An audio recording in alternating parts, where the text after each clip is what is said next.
بسم اللہ الرحمن الرحیم۔ السلام علیکم۔ حضرت سلمان فارسی ایک صحابی ہیں۔ وہ ایران میں رہتے تھے۔ وہ آتش پرست تھے۔ ان کے والد کا ایک ہی کام تھا، وہ ہر وقت آگ جلائے رکھتے تھے۔ وہ آگ کو بجھنے نہیں دیتے تھے کہ ان بیچاروں کا خدا کہیں بجھ نہ جائے، لہٰذا اس کو لکڑیاں دینی پڑتی۔ انہوں نے حضرت سلمان فارسی رضی اللہ تعالیٰ عنہ سے کہا، بیٹا آپ کا بھی صرف یہی کام ہے کہ آگ جلتی رہنی چاہیے۔ یہ اچھے بھلے بڑی عمر کے ہو گئے تھے، مگر ان کو باہر کی دنیا کا پتہ ہی نہیں تھا۔ ایک مرتبہ آپ کے والد بیمار ہو گئے۔ اس نے آپ کو زمینوں پر بھیجا، وہاں سے پیسے لے کر آنا، لیکن یاد رکھنا کہ سیدھا جانا اور سیدھا واپس آنا، وقت ضائع نہ کرنا۔ انہوں نے اس سے پہلے کبھی باہر نکل کر دیکھا تک نہیں تھا۔ اب ان کو باہر نکلنے کا موقع ملا،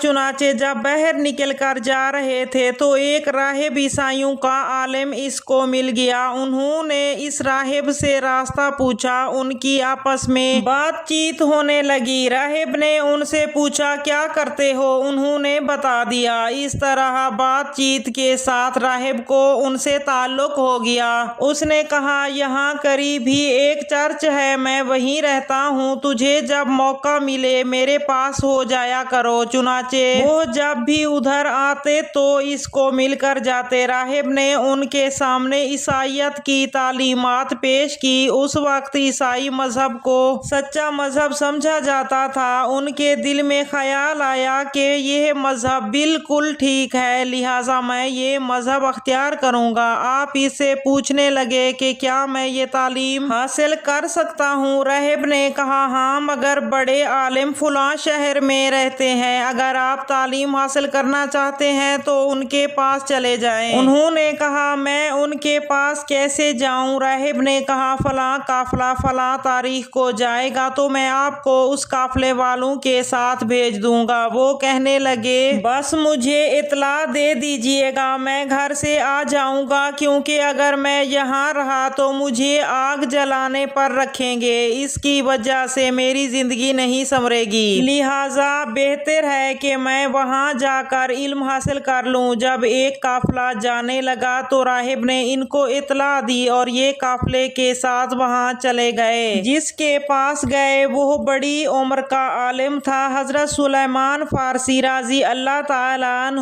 بہت پریشان ہوئے کہ میں ان سے پڑھنے آیا تھا، یہ فوت ہو گئے۔ پھر وہ ان سے بھی بڑے عالم کے پاس گئے، وہ بھی بوڑھے ہو چکے تھے، ان کے پاس کچھ پڑھا ہی تھا کہ وہ بیمار ہو گئے، لہٰذا آپ کو پھر پریشانی ہوئی۔ پریشانی کے عالم میں آپ نے ان سے پوچھا، اب میں کیا کروں؟ انہوں نے کہا، کوئی بات نہیں، آپ میرے بعد فلاں عالم سے علم حاصل کر لینا۔ چنانچہ جب وہ عالم فوت ہوا تو تیسرے کے پاس گئے۔ اللہ کی شان دیکھیے، تیسرا بھی فوت ہو گیا۔ حضرت سلمان فارسی رضی اللہ تعالیٰ عنہ رونے لگے اور سوچنے لگے کہ پتہ نہیں یہ کیا معاملہ ہے، میں جہاں بھی جاتا ہوں استاد مجھے داغ مغفر دے کر جاتے ہیں۔ اس نے کہا، پریشان ہونے کی ضرورت نہیں۔ انہوں نے پوچھا، کیسے؟ آپ کے استاد نے کہا کہ وقت آنے والا ہے جس نبی آخر الزمان نے تشریف لانا ہے، میں نشانیاں بتا دیتا ہوں، لہٰذا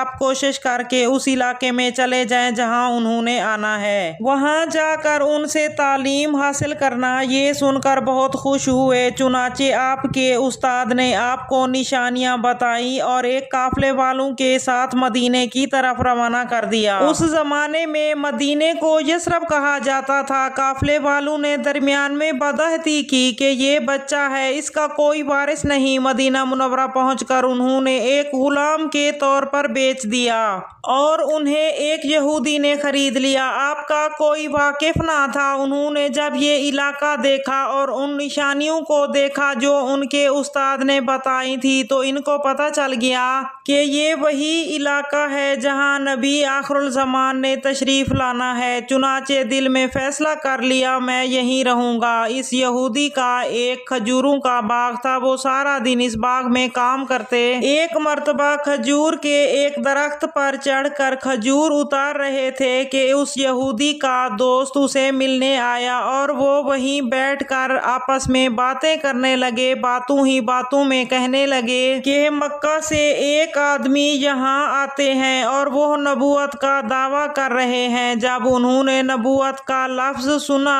تو خوشی سے جھوم اٹھا اور کھجور کے درخت سے چھلانگ لگا دی، کیونکہ وہ پہلے ہی اس خبر کے منتظر تھے۔ ماشاءاللہ، بچوں کا کام ہی ایسا ہوتا ہے۔ آ کر اس یہودی سے پوچھنے لگے، جی ذرا بتائیے وہ کون سے نبی تشریف لا رہے ہیں؟ یہودی نے جب یہ سنا تو اس نے زور سے اسے ایک تھپڑ لگا دیا اور کہا، جاؤ اور جا کر اپنا کام کرو۔ اور چھلانگ لگانے سے پاؤں میں تکلیف ہو رہی تھی، اس کے ساتھ ہی ایک تھپڑ کی تکلیف بھی برداشت کرنا پڑی۔ پھر جا کر خاموشی سے کام کرنے لگے اور پھر اس سوچ میں پڑ گئے کہ اب میں کیا کروں۔ بالآخر ان کے دل میں یہ بات آئی کہ مجھے ہفتے میں ایک دن چھٹی ہوتی ہے، میں اس دن بستی والوں سے جا کر پوچھوں گا کہ کون آئے ہیں۔ چنانچہ وہ چھٹی کے دن بستی میں پہنچے اور پوچھتے پوچھتے نبی کریم صلی اللہ علیہ وآلہ وسلم کی خدمت میں پہنچ گئے اور زیارت کر کے اپنی آنکھوں کو ٹھنڈک پہنچائی۔ انہیں استاد نے نبی آخر الزمان کی دو نشانیاں بتائی ہوئی تھی۔ ایک نشانی یہ ہے کہ وہ ہدیہ قبول کریں گے، دوسری نشانی یہ ہے کہ وہ صدقہ کا مال قبول نہیں فرمائیں گے۔ چنانچہ انہوں نے کچھ ہدیہ لا کر نبی کریم صلی اللہ علیہ وآلہ وسلم کی خدمت میں پیش کیا اور کہا کہ یہ صدقہ کے پیسے ہیں، آپ قبول فرما لیجئے۔ اللہ کے نبی صلی اللہ علیہ وآلہ وسلم نے ارشاد فرمایا، نہیں، ہم تو صدقہ نہیں لیتے۔ ایک نشانی پوری ہو گئی تھی۔ پھر کسی دوسرے موقع پر عرض کیا کہ یہ ہدیہ قبول فرما لیجئے۔ آپ صلی اللہ علیہ وآلہ وسلم نے وہ ہدیہ قبول فرما لیا۔ اس طرح دوسری نشانی بھی پوری ہو گئی۔ ماشاءاللہ، اب ان کے دل میں تسلی پوری ہو گئی اور کلمہ پڑھ کر آپ صلی اللہ علیہ وآلہ وسلم کے غلاموں میں شامل ہو گئے۔ اسلام قبول کرنے کے بعد انہوں نے نبی کریم صلی اللہ علیہ وآلہ وسلم کی خدمت میں اپنی کیفیت بیان کی۔ نبی کریم صلی اللہ علیہ وآلہ وسلم نے فرمایا، تم آتے رہا کرو۔ چنانچہ شروع میں انہوں نے اپنے ایمان کو چھپایا۔ وہ چھٹی کے دن آپ صلی اللہ علیہ وآلہ وسلم کی خدمت میں آ جاتے اور دن گزار کر چلے جاتے۔ کچھ عرصے بعد نبی کریم صلی اللہ علیہ وآلہ وسلم کی محبت نے اتنا جوش مارا، کہا کہ اب مجھ سے جدا نہیں رہا جا سکتا۔ اللہ کے نبی صلی اللہ علیہ وآلہ وسلم نے فرمایا کہ تم اس یہودی سے جا کر بات کرو۔ چنانچہ انہوں نے اسے جا کر کہا، جی آپ مجھے آزاد کر دیں، اس کے بعد جو آپ کہیں گے وہ رقم ادا کر دوں گا، جو